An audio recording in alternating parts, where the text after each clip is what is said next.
अस्सलाम वालेकुम एवरीवन, कैसे हैं आप लोग। हमने एक वीडियो बनाई थी टैरिफ के ऊपर जिसमें हमने कंप्लीट डिटेल देखी थी कि टैरिफ किसे कहते हैं, टैरिफ क्यों लगाया जाता है, मेन ऑब्जेक्टिव्स क्या होते हैं टैरिफ के। और उसके बाद मैंने ग्राफ के थ्रू आपको कंप्लीट डिटेल उसकी बताई थी कि टैरिफ से पहले का क्या ओवरऑल कंज्यूमर सरप्लस हो रहा होता है, प्रोड्यूसर सरप्लस होता है, और आफ्टर टैरिफ कंज्यूमर सरप्लस और प्रोड्यूसर सरप्लस पे क्या इम्पैक्ट पड़ता है। ठीक है, तो इस वीडियो में मैं वो सब रिपीट नहीं करने वाली इतनी डिटेलिंग में। तो अगर आप लोगों को टैरिफ के वो कॉन्सेप्ट क्लियर नहीं है कि टैरिफ की वजह से कंज्यूमर सरप्लस और प्रोड्यूसर सरप्लस पे क्या इम्पैक्ट पड़ता है, तो एक दफ़ा उस वीडियो को ज़रूर देखिएगा। मैं डिस्क्रिप्शन बॉक्स पे उसका लिंक आपको मेंशन कर दूँगी। अच्छा, तो यहाँ मैं थोड़ी सी डिफरेंट एग्जांपल ले रही हूँ, लेकिन ओवरऑल सेम वही सिनेरियो है टैरिफ का। लेकिन इस वीडियो में हम कैलकुलेशन देखने जा रहे हैं कि अगर एक इंपोर्टिंग कंट्री टैरिफ लगाती है अपने इंपोर्ट आइटम पे, तो उसकी वजह से उसकी जो ओवरऑल उसको नेशनल गेन होता है या नेशनल लॉस होता है। ठीक है ना, तो जैसे हमने लास्ट वीडियो में बात करी थी इस हवाले से कि ये हमें कैसे पता चलता है कि टैरिफ का लगना कंट्री के लिए एक बेनिफिशियल है या नहीं है। ये हम देख रहे होते हैं कि ओवरऑल जो उसमें जितने भी लोगों को जो लॉस या गेन हो रहा है, अगर वो लॉस और गेन इक्वल है तो इट मीन्स कि नेट बेनिफिट और नेट लॉस एक दूसरे के इक्वल है, यानी कोई बेनिफिट भी नहीं हो रहा, कोई लॉस भी नहीं हो रहा।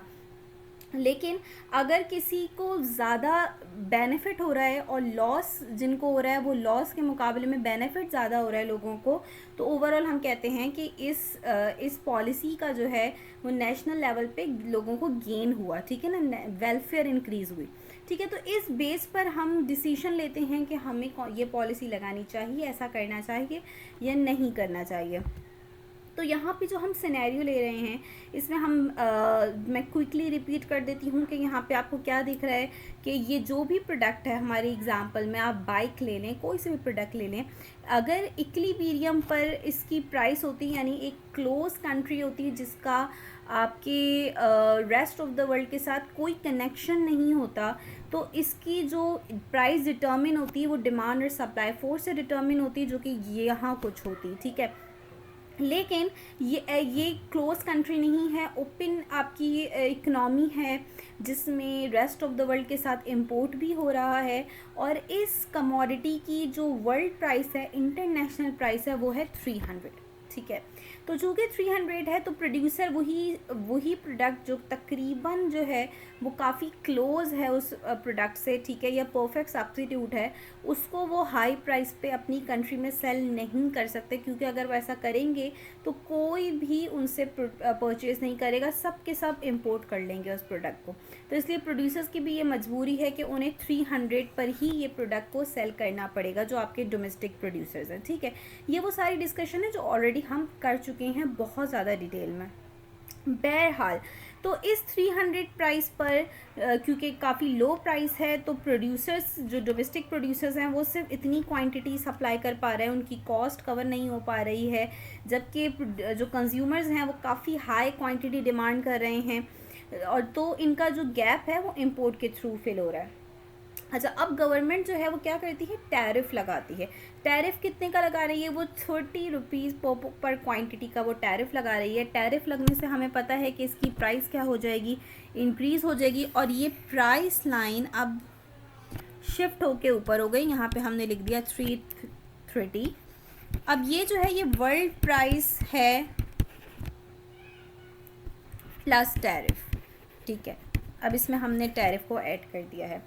अब हमें यहाँ पे क्लियरली दिख रहा है कि टैरिफ लगने से क्योंकि प्राइसेस इंक्रीज़ हो गई हैं, तो वो प्रोड्यूसर जो कि पहले जिनकी कॉस्ट कवर नहीं हो पा रही थी, जो सप्लाई नहीं कर पा रहे थे, अब उन्होंने अपनी सप्लाई को क्या कर दिया है, इंक्रीज़ कर दिया है, और कुछ डिमांड जो बायर्स थे उन्होंने अपनी डिमांड को ज़रा कट डाउन कर दिया है हाई प्राइस होने की वजह से। तो हमें दिख रहा है कि इम्पोर्ट गैप जो है वो आपका कम हो गया है। अब हमें जो देखना है वो ये देखना है कि इसका ओवरऑल जो है वो नेशनल लेवल पे क्या इम्पैक्ट पड़ रहा है। वो हमने उसका कंक्लूजन लास्ट वीडियो में निकाल लिया था, हम कैलकुलेशन पे आ रहे हैं। ठीक है ना, हमने देखा था लास्ट वीडियो में कि कंज्यूमर सरप्लस का एरिया कौन सा होता है, above equilibrium price below demand curve, ठीक है। तो वो कंज्यूमर सरप्लस का एरिया हमारे पास पहले क्या निकल के आ रहा था, पहले हमारे पास ये प्राइस थी और डिमांड कर्व के नीचे के एरिया की हम बात कर रहे हैं, तो हमारे पास ये पूरा एरिया कंज्यूमर सरप्लस का था। प्रोड्यूसर सरप्लस का एरिया हमारे पास कौन सा था, प्रोड्यूसर सरप्लस का एरिया सिर्फ ये था हमारे पास, ठीक है ना। लेकिन अब क्या हुआ है, अब कंज्यूमर सरप्लस का एरिया श्रिंक हो गया है। क्यों श्रिंक हो गया, क्योंकि अब प्राइसेस इंक्रीज हो गई हैं। तो अब अगर हम कंज्यूमर सरप्लस का एरिया देखें तो अब हमारे पास कंज्यूमर सरप्लस का एरिया सिर्फ इतना हो गया है, प्राइस लाइन से ऊपर डिमांड कर्व के नीचे। और प्रोड्यूसर सरप्लस का एरिया इंक्रीज हो गया, कितना हो गया है, प्राइस लाइन से नीचे और सप्लाई कर्व के ऊपर। यही हमने प्रोड्यूसर सरप्लस के एरिया को आइडेंटिफाई किया था। तो अब प्रोड्यूसर सरप्लस इंक्रीज हो गया है। तो अगर हम गौर करें तो ये जो एरिया मैं यहाँ पे लिख देती हूँ A, B, C, D, E, ये जो पूरा एरिया है, ये पूरा एरिया पहले किस का पार्ट था, कंज्यूमर सरप्लस का पार्ट था, ठीक है ना। इसमें अपनी कंफ्यूज नहीं होना। अगर आप कंफ्यूज हो रहे हैं क्योंकि आपने पिछली वीडियो नहीं देखी है तो काइंडली पहले उस वीडियो को ज़रूर देखें, ठीक है। अदरवाइज़ हो सकता है कि आपको थोड़ी सी प्रॉब्लम हो, ठीक है। तो पहले कंज्यूमर सरप्लस हमारा ये पूरा कंज्यूमर सरप्लस का पार्ट था, लेकिन टैरिफ लगने के बाद, प्राइसेस इंक्रीज होने के बाद अब कंज्यूमर सरप्लस श्रिंक होके सिर्फ इतना हो गया है। तो कितने एरिया का लॉस हुआ है, हमने लास्ट वीडियो में भी देखा था कि ये पूरा एरिया कंज्यूमर सरप्लस ने जो है वो लूज़ कर दिया है। अच्छा, तो सबसे पहले तो हम क्या कैलकुलेट करते हैं कि कंज्यूमर्स ने जो एरिया लूज़ करा है उसकी कैलकुलेशन हमने कैसे करनी है। यहाँ आपने एक छोटी सी चीज़ देखी होगी कि लास्ट वीडियो में हमने इस तरह इस ट्राइंगल को भी दो पार्ट्स में डिवाइड नहीं किया था, लेकिन मैंने इसमें इसको दो पार्ट्स में डिवाइड कर दिया। कैसे, अगर मैं इसको सेपरेटली बताऊं तो हमारे पास कुछ इस तरह का एरिया आ रहा है, ठीक है ना। अब ये ना पूरा आप इसको रेक्टेंगल कह सकते हैं और ना इसको आप ट्राइंगल कह सकते हैं। तो इसमें मैंने क्या किया कि ट्राइंगल वाले पार्ट को अलग कर लिया, तो ये आपके पास ये ट्राइंगल आ गया, और रेक्टेंगल वाले पार्ट को मैंने अलग कर दिया, क्योंकि हमें पता है कि ट्राइंगल की जो मेजरमेंट है वो डिफरेंट होती है। उसको आप जो है वो 1/2 बेस मल्टीप्लाई बाय हाइट, इस तरह उसको आप मेजर करते हैं, ठीक है। तो बेहतर क्या है कि आप इसको सेपरेट कर दें, ट्राइंगल को सेपरेट कर लें और रेक्टेंगल वाले शेप को आप सेपरेट कर लें, ठीक है। ये एक आसान वर्ड्स में मैं आपको इस बात को एक्सप्लेन कर रही हूँ, सही है ना। तो ये इस पूरी एरिया को हमने कैलकुलेट करना है। ये वो कौन सा एरिया है जो कंज्यूमर ने लूज़ करा है। तो consumers lose area A plus b, C को मैं एक साथ लिख लेती हूँ, या चलें सेपरेट करके लिख लेते हैं, प्लस डी प्लस, ठीक है ना। तो इसमें तो किसी को कोई कंफ्यूजन नहीं होगी कि ये पूरा एरिया पहले कंज्यूमर सरप्लस का पार्ट था और अब ये कंज्यूमर सरप्लस का पार्ट नहीं रहा। तो एरिया ए को अगर हमने कैलकुलेट करना है तो हम कैसे कैलकुलेट करेंगे, ये है हमारे पास एरिया ए, ठीक है। इसकी हाइट क्या है, हाइट अगर हम देखें तो हाइट क्या है 330 और 300, ठीक है ना। तो पहले उन्हें 300 पे करना पड़ा था, अब कितना पे करना पड़ा है 330, ठीक है। तो अब डिफरेंस इसका हम ले लेंगे, डिफरेंस क्या आ गया 30 रुपीज़ उन्हें पहले से ज़्यादा पे करने पड़ रहे हैं। और अगर हम इसकी बेस देखें तो बेस हमारे पास क्या आ रही है, क्वांटिटी का डिफरेंस, ठीक है। तो वो कितनी क्वांटिटी जो है वो उनको ये जो लॉस हो रहा है वो पर यूनिट अगर हम इसको मेजर करें तो हम इसको मल्टीप्लाई कर लेंगे 0.6 से, यानी बेस मल्टीप्लाई बाय हाइट का फॉर्मूला है, ठीक है। तो हमारे पास आ गया 18। अब अगर हम एरिया बी निकालें तो आप देख रहे हैं कि एरिया बी क्या है, ट्राइंगल है। और ट्राइंगल को मेजर करने का फॉर्मूला क्या होता है कि हम उसको जो है वो बेस मल्टीप्लाई बाय हाइट के साथ 1/2 के साथ भी उसको ले रहे होते हैं। यानी हम यहाँ पे सबसे पहले लिखेंगे ट्राइंगल को मेजर करने के लिए 1/2, ठीक है। ट्राइंगल को हमेशा ऐसे मेजर करते हैं। फिर हम देखेंगे सेम उसी तरह, और बेस क्या हमारे पास आ रही है, बेस इसकी आ रही है हमारे पास इन दोनों क्वांटिटी का डिफरेंस, ठीक है। तो 0.8 माइनस 0.6 हमारे पास क्या आ गया, 0.2 आ गया। बाकी सिंपल आपने कैलकुलेशन करनी है, ठीक है, कैलकुलेटर पे, ठीक है। 30 मल्टीप्लाई बाय 0.2 डिवाइडेड बाय 2, तो ये आपके पास आ जाएगा 3। इसी तरह एरिया सी जो हमारे पास ट्राइंगल आ रहा है उसको भी मेजर करने का सेम यही तरीका है कि सबसे पहले मेजरमेंट के लिए जो हम 1/2 लेते हैं हमने वो लिया, फिर हमने देखी हाइट क्या है हमारे पास, वही 330 minus 300 which is equal to 30, और बेस हमारे पास वही आ गई 0.8 माइनस 0.6 मीन्स 0.2 का डिफरेंस आ गया, सेम वही हमारे पास 3 आ गया, ठीक है। तो हम इस तरह इन सारे एरिया को क्या कर लेंगे, मेजर कर लेंगे, ठीक है ना। अच्छा, एरिया डी को हम कैसे मेजर करेंगे, एग्जैक्ट सेम मेथड से, लेकिन क्या एरिया डी ट्राइंगल है, नहीं ट्राइंगल नहीं है, तो हम इसमें 1/2 नहीं लेंगे। इसमें हमने सिंपल क्या करना है, अगेन हमने देखा इसकी हाइट कितनी है, वही 30, और अगर हम इसकी बेस देखें तो बेस में हमारे पास डिफरेंस कितना आ रहा है, बेस का हमारे पास डिफरेंस आ रहा है 1/4 माइनस 0.8, ठीक है। तो ये 1.4 को अगर हम माइनस करेंगे 0.8 से तो ये किसके इक्वल आ जाएगा, 0.6 के। Again height multiply by base, तो बहुत सिंपल है, ये हमारे पास आ गया 18। अब हमारे पास कौन सा एरिया रह गया, एरिया ई। एरिया ई अगेन क्या ये ट्राइंगल है, बिल्कुल ट्राइंगल है, तो सबसे पहले हम इसमें क्या लिखेंगे 1/2, ठीक है। फिर इसकी हाइट क्या है, वही 30, बेस क्या है इसकी 1.6 माइनस 1.4, ठीक है ना। इसका अब हमारे पास डिफरेंस आ रहा है, ठीक है। तो ये तो हाइट हो गई, इसका डिफरेंस ले लिया, बेस में क्या है 1.6 माइनस 1.4, तो ये हमारे पास इक्वल आ जाएगा किसके, 0.2 के। ये भी आप कैलकुलेट करेंगे तो आपके पास आंसर आ जाएगा 3।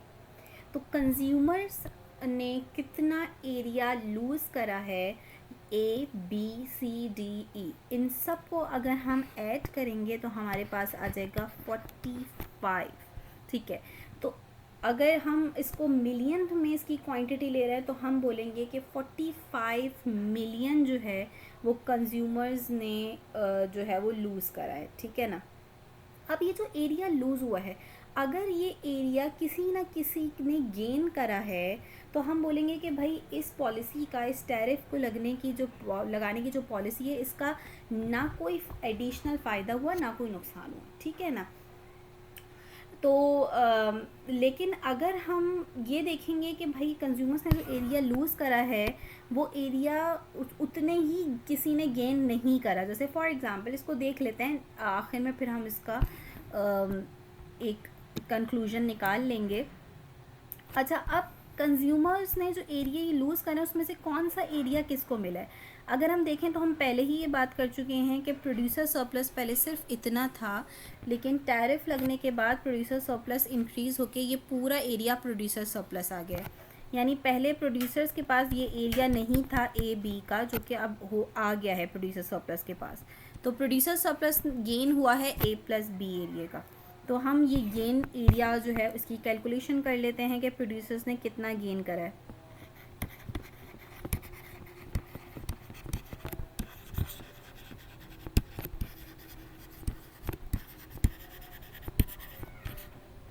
अच्छा, अब हमारे लिए बहुत आसान हो गया क्योंकि एरिया ए बी और जितने भी एरिया थे उनकी ऑलरेडी हम कैलकुलेशन कर चुके हैं।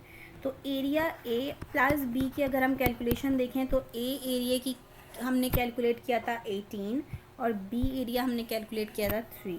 तो टोटल जो प्रोड्यूसर्स ने गेन करा है वो कितना गेन करा है, 21, ठीक है। तो ये जो एरिया ए बी था ये तो किसके पास चला गया, कंज्यूमर्स से प्रोड्यूसर्स के पास ट्रांसफ़र हो गया है, ठीक है ना। अच्छा, अब ये जो एरिया डी है ये हम ऑलरेडी देख चुके थे पहले अपनी प्रीवियस वीडियो में कि ये एरिया हमें क्या बता रहा है, ये एरिया हमें बता रहा है कि ये वो अमाउंट है जो कि टैरिफ रेवेन्यू है और ये किसके पास जा रहा है, गवर्नमेंट के पास जा रहा है। क्योंकि हो क्या रहा है कि गवर्नमेंट जो फॉरेनर्स हैं वो तो इस प्रोडक्ट को 300 की ही सेल कर रहे हैं, लेकिन जब वो इस कंट्री के बॉर्डर्स पे आ रही है तो उसकी प्राइस इंक्रीज टैरिफ लगने की वजह से कितनी हो गई है, 330। तो कंज्यूमर्स पे कर रहे हैं 330, जबकि फॉरेनर्स रिसीव कर रहे हैं सिर्फ 300। इनका जो डिफरेंस है वो किसके पास जा रहा है, गवर्नमेंट के पास जा रहा है। अच्छा, अब गवर्नमेंट को कितनी क्वांटिटी पे जो है वो ये रेवेन्यू मिल रहा है, वो क्वांटिटी जो कि इंपोर्ट हो रही है। तो टैरिफ लगने की वजह से हमने देखा था कि इंपोर्ट जो है वो आपकी कम होके सिर्फ इतनी हो गई है, यानी अगर हम इसकी 1.4 को माइनस करें 0.8 से तो हमें पता चल जाता है कि ये जो 0.6 है ये आपकी इंपोर्ट हो रही है। और इस पे जो 30, हर क्वांटिटी पे जो आपको 30 रुपीज़ जो है वो गवर्नमेंट के पास जा रहा है। यानी ये जो एरिया है ये आपका टैरिफ रेवेन्यू है, गवर्नमेंट का रेवेन्यू है। सिंपल स्क्वायर है, सिंपल आप इसको फाइंड कैसे करेंगे, अगेन बेस और हाइट की उस पे, और एरिया डी तो हम ऑलरेडी कैलकुलेट भी कर चुके हैं, वो था 18। तो गवर्नमेंट कौन सा एरिया कलेक्ट कर रही है,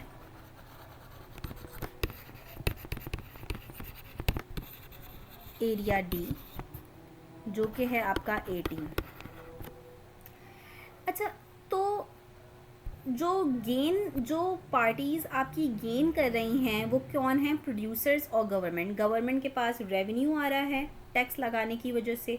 प्रोड्यूसर्स को क्या फ़ायदा हो रहा है कि उनको एक प्रोटेक्शन मिल गई, टैरिफ लगने की वजह से इम्पोर्टेड प्रोडक्ट की प्राइस अब इंक्रीज़ हो गई है, जिसकी वजह से अब कंज्यूमर्स जो हैं वो अब उनसे ज़्यादा परचेज़ कर रहे हैं। दूसरा ये कि पहले जिन प्रोड्यूसर्स की कॉस्ट कवर नहीं हो रही थी अब उनकी कॉस्ट भी कवर हो रही है, तो वो भी मार्केट में एंटर हो गए हैं।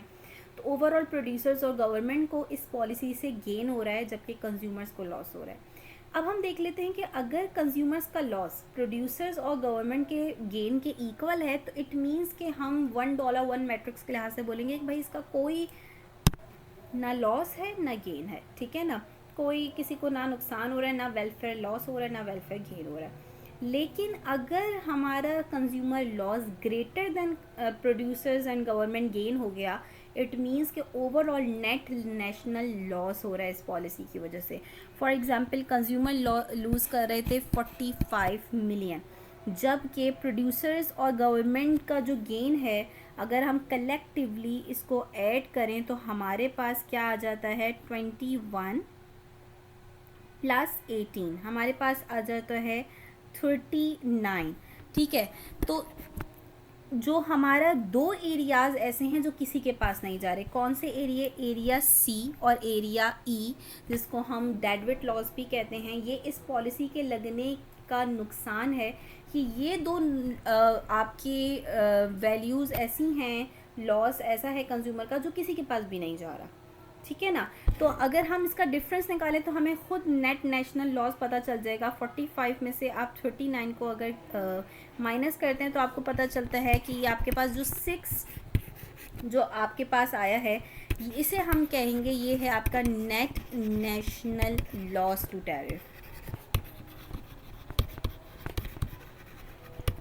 तो $1 1 मैट्रिक्स के लिहाज से अगर हम बात करें तो ये जो पॉलिसी है ये क्लियरली जो है आपकी नेट लॉस क्रिएट कर रही है इम्पोर्टिंग कंट्री के लिए एज अ होल, क्योंकि जो कंज्यूमर्स का लॉस हो रहा है वो ग्रेटर देन है प्रोड्यूसर्स और गवर्नमेंट के कलेक्टिवली गेन से। तो आई होप कि ये वीडियो आपको समझ में आ गई होगी। अगर किसी भी तरह की कोई कन्फ्यूजन है तो आप कमेंट बॉक्स में मुझसे पूछ सकते हैं। अगर वीडियो पसंद आई हो तो उसे लाइक कीजिएगा, चैनल को सब्सक्राइब कीजिएगा। Thank you.